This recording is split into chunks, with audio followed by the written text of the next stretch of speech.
अगर आप भी लेना चाहते हैं देश दुनिया की तमाम जानकारी तो आज ही सब्सक्राइब करें हमारे चैनल को। साथ ही नीचे दिए बेल आइकन को जरूर दबाएं ताकि हर अपडेट आप तक पहुंच सके। नमस्कार, आप देख रहे हैं प्रभासाक्षी न्यूज नेटवर्क। मेरा नाम है अनुराग गुप्ता और आज हम बात करने वाले हैं 2020 के 10 महत्वपूर्ण घटनाक्रमों के बारे में। साल 2020 की शुरुआत हुई नागरिकता संशोधन कानून के साथ और साल का अंत हुआ कृषि आंदोलनों के साथ। लेकिन एक मुद्दा जो हमेशा पूरे साल सुर्खियों में बना रहा वो था कोरोना वायरस संक्रमण का। अभी भी इलाज ढूंढा जा रहा था, लेकिन अब कहा जा रहा है कि वैक्सीन आने वाली है। तो देखिए विस्तार से पूरा वीडियो। साल 2020 के 10 महत्वपूर्ण घटनाक्रम। नए साल के जश्न के साथ साथ नागरिकता संशोधन कानून के खिलाफ जारी विरोध प्रदर्शन से लेकर नए कृषि कानून के खिलाफ दिल्ली चलो अभियान तक एक मुद्दा जो नहीं बदला वो था कोरोना वायरस संक्रमण। चाहे किसी भी मुद्दे पर बातचीत हो, कोरोना का जिक्र जरूर होता था। तो चलिए आपको हम 2020 के उन 10 महत्वपूर्ण घटनाक्रम से रूबरू कराते हैं जिन्होंने आम जन जीवन से लेकर सरकार तक को बेचैन कर दिया था। लद्दाख सीमा विवाद। भारतीय सीमा में घुसपैठ की कोशिश कर रहे चीन की पीएलए ने भारतीय सैनिकों पर हमला कर दिया था। इस हमले में भारतीय सेना के एक अधिकारी समेत 20 जवानों की मौत हो गई थी। हालांकि रिपोर्ट्स कहती है कि झड़प में चीन के भी 50 सैनिक मारे गए थे। पूर्वी लद्दाख के गलवान घाटी इलाके में ये झड़प 15-16 जून को दरमियानी रात को हुई थी।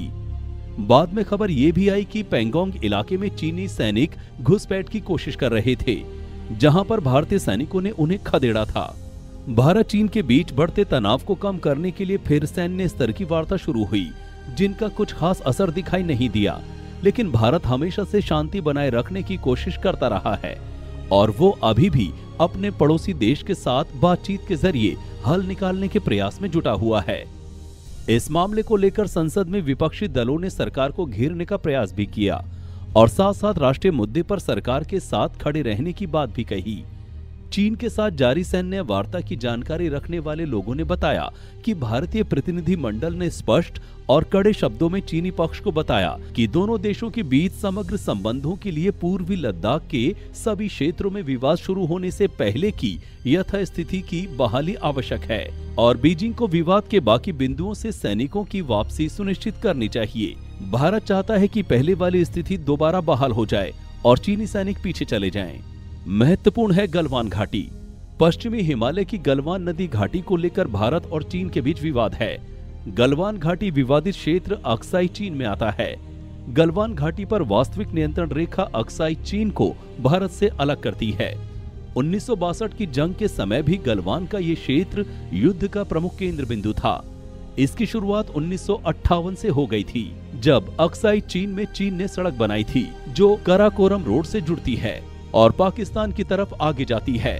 जब सड़क बन रही थी तब भारत का ध्यान उस पर नहीं गया, लेकिन सड़क बनने के बाद भारत के तत्कालीन प्रधानमंत्री जवाहरलाल नेहरू ने उस पर आपत्ति जताई थी और वही समय था जब से भारत ये कहता आया है कि चीन ने अक्साई चीन पर कब्जा कर लिया है। अब वो धीरे धीरे आगे बढ़ने का प्रयास कर रहा है। नागरिकता संशोधन कानून। केंद्र की नरेंद्र मोदी सरकार ने अपने दूसरे कार्यकाल में नागरिकता संशोधन कानून पर बहुत बल दिया और 10 जनवरी 2020 को इसे लागू कर दिया। नागरिकता संशोधन कानून की सुगबुगाहट मात्र से ही जगह जगह प्रदर्शन होने लगे थे और लोग इसे एनआरसी के साथ जोड़कर देख रहे थे।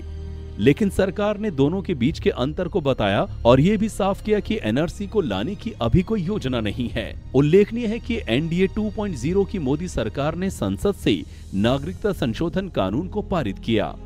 इस विषय पर भाषण देते हुए गृह मंत्री अमित शाह ने संसद में कहा था कि एनआरसी तो आकर ही रहेगा, जिसके बाद विवाद खड़ा हो गया। सरकार के खिलाफ लोगों का गुस्सा सड़कों पर दिखाई देने लगा। जगह जगह विरोध प्रदर्शन होने लगे और क्रोनोलॉजी जैसे शब्दों का चलन शुरू हो गया।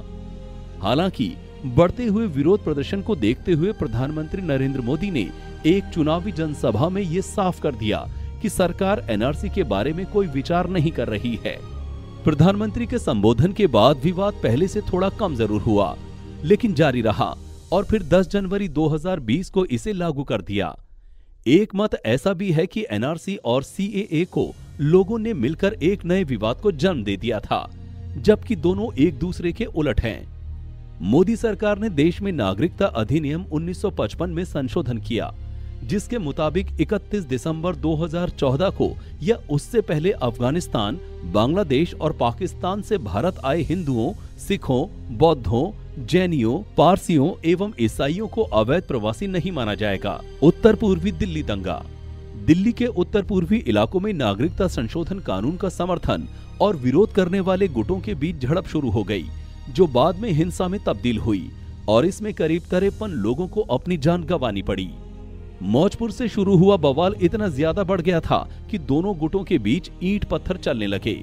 हिंसाग्रस्त इलाकों में आवाजाही रोकनी पड़ी और मोदी सरकार को अपने सबसे काबिल अफसरों में से एक राष्ट्रीय सुरक्षा सलाहकार अजीत डोभाल को हिंसाग्रस्त इलाकों में भेजना पड़ा, जिसके बाद मामला थोड़ा ठंडा पड़ा और फिर दिल्ली पुलिस ने तहकीकात तेज कर दी। धीरे धीरे गिरफ्तारियां होने लगी। क्यों और कैसे जली दिल्ली? क्या सोची समझी रणनीति के तहत हुई थी हिंसा? इस तरह के सवालों के साथ दिल्ली पुलिस एसआईटी जांच में जुट गई।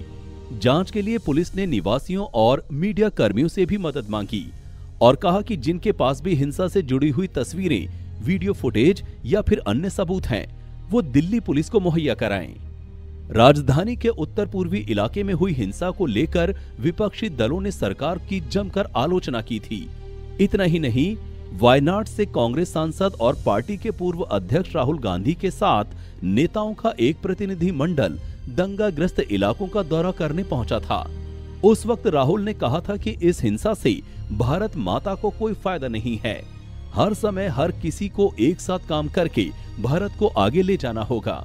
हालांकि विपक्ष द्वारा उठाए गए सभी सवालों का जवाब देते हुए गृहमंत्री अमित शाह ने संसद में कहा था कि दिल्ली दंगों का राजनीतिक रंग देने का प्रयास हुआ है।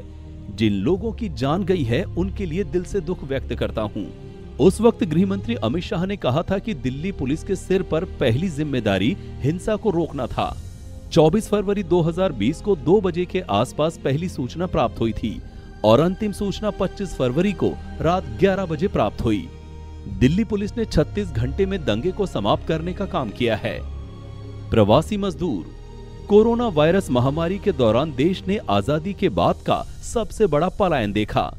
हालांकि केंद्र की मोदी सरकार ने प्रवासी कामगारों को उनके घरों तक पहुंचाने के लिए श्रमिक विशेष रेलगाड़ियों की व्यवस्था की। फिर भी बहुत से कामगार पैदल अपने घरों की तरफ जाने के लिए मजबूर हुए और पैदल चले भी गए। इस दौरान कई हृदय विदारक घटनाएं भी सामने आई तो सड़क दुर्घटनाओं ने कई प्रवासियों की जान ले ली। चीन के वुहान शहर से फैले इस वायरस ने लगभग दुनिया के हर देश को अपनी चपेट में ले लिया था और सरकारों, स्वास्थ्य अधिकारियों के पास इससे बचाव का कोई उपाय नहीं था। थी तो महज उम्मीद कोरोना से जंग जीतने की। इसी बीच सरकार ने देशव्यापी लॉकडाउन की घोषणा कर दी। जो जहां था वो वहीं रह गया और फिर दिखाई दिया सबसे बड़ा पलायन की तस्वीर सामने आई। कोई श्रवण कुमार अपने माता पिता को उठाकर पैदल घर की तरफ निकला तो एक मासूम सा बच्चा रेलवे स्टेशन के भीतर मर चुकी अपनी मां के साथ खेलने की कोशिश करते दिखा। तो एक तस्वीर ऐसी भी सामने आई जिसमें बच्चा सूटकेस के ऊपर लेटा हुआ था और उसकी मां सूटकेस को घसीटते हुए ले जा रही थी, इत्यादि। ऐसी बहुत सी कहानियां दिखाई और सुनाई दी हैं। एक तरफ कामगार पलायन का दर्द झेल रहे थे तो दूसरी तरफ करोड़ों लोगों की नौकरियां उनसे छिन गई थी। एक नया शब्द गूंज रहा था, वर्क फ्रॉम होम का। लेकिन दिहाड़ी मजदूरों को भला वर्क फ्रॉम होम से क्या नाता रहा होगा, ये भी सोचने लायक है। कमलनाथ सरकार का गिरना। देश में एक तरफ कोरोना महामारी की एंट्री हो चुकी थी और दूसरी तरफ मध्य प्रदेश की कमलनाथ सरकार को बाहर का रास्ता दिखाने की योजना भी तैयार हो चुकी थी। ज्योतिरादित्य सिंधिया समर्थक 22 विधायकों द्वारा इस्तीफा दिए जाने के कारण कमलनाथ की सरकार गिर गई और एक बार फिर से शिवराज सिंह चौहान मध्य प्रदेश के मुख्यमंत्री बन गए। इस बीच कांग्रेस और भाजपा के बीच आरोप प्रत्यारोप का दौर शुरू हो गया। कांग्रेस के 22 विधायकों ने इस्तीफा दे दिया था, लेकिन उपचुनाव होते होते 28 सीटें खाली हो गई थी, जिस पर उपचुनाव कराए गए थे। 28 सीटों पर हुए उपचुनाव में कांग्रेस को महज 9 सीटें ही मिली थी और शिवराज सिंह चौहान ने 19 सीटें जीतकर अपनी सरकार को सुरक्षित कर लिया था। हाथरस मामला। एक बार फिर से गैंगरेप की घटना ने पूरे देश को हिलाकर रख दिया था, लेकिन इस बार ये भयावह घटना योगी आदित्यनाथ के राज्य उत्तर प्रदेश में हुई थी।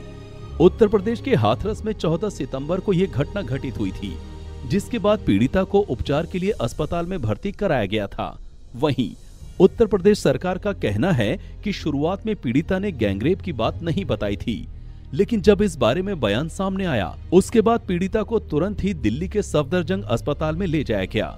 हालांकि 29 सितंबर को पीड़िता ने देह त्याग दिया था।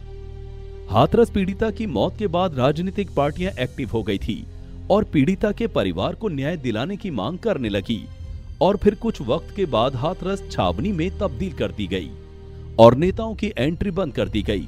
हालांकि विवाद जब ज्यादा बढ़ने लगा तो कांग्रेस के पूर्व अध्यक्ष राहुल गांधी, महासचिव प्रियंका गांधी और फिर बाद में कुछ और नेताओं को मिलने दिया गया। उत्तर प्रदेश सरकार पर मामले को दबाने के भी आरोप लगे थे। वहीं उत्तर प्रदेश पुलिस ने आधी रात को पीड़िता का अंतिम संस्कार कर दिया था और वो भी परिवार वालों की मौजूदगी के बिना। फिलहाल ये मामला न्यायालय में है। किसान आंदोलन। केंद्र की मोदी सरकार द्वारा लाए गए 3 कृषि कानूनों के विरोध में किसान यूनियनों ने चक्का जाम किया हुआ है। पहले किसानों ने रेल रोको अभियान की शुरुआत की थी, लेकिन बाद में उसे वापस ले लिया गया था। लेकिन अब किसानों ने दिल्ली की तरफ कूच करते हुए दिल्ली चलो अभियान का नेतृत्व किया है। किसान संगठनों की मांग है कि सरकार नए कृषि कानूनों को वापस ले और इन्हीं मांगों के साथ किसान ठंड में ठिठुरते हुए दिल्ली की सीमाओं पर धरना दिए हुए हैं। दिल्ली की सीमाओं पर तकरीबन 4 सप्ताह से किसान डटे हुए हैं और इसके कारण सीमा पर कई बिंदुओं पर यातायात का मार्ग परिवर्तित किया गया है, जिसकी वजह से यात्रियों को असुविधा का सामना करना पड़ रहा है। किसान आंदोलन जब से शुरू हुआ है तब से ही दिल्ली यातायात पुलिस लगातार ट्वीट कर सड़कें बंद होने और वैकल्पिक मार्गों से जुड़ी जानकारियां यात्रियों को दे रही है।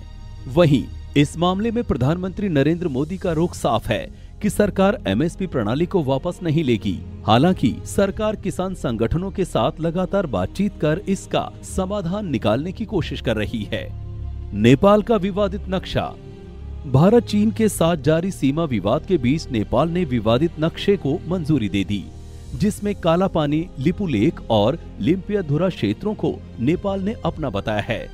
नेपाल की संसद में विवादित नक्शे में संशोधन का प्रस्ताव हुआ और 275 सदस्यों वाली संसद में 258 वोट पक्ष में पड़े। हालांकि भारत सरकार ने नेपाल के दावे को खारिज कर दिया।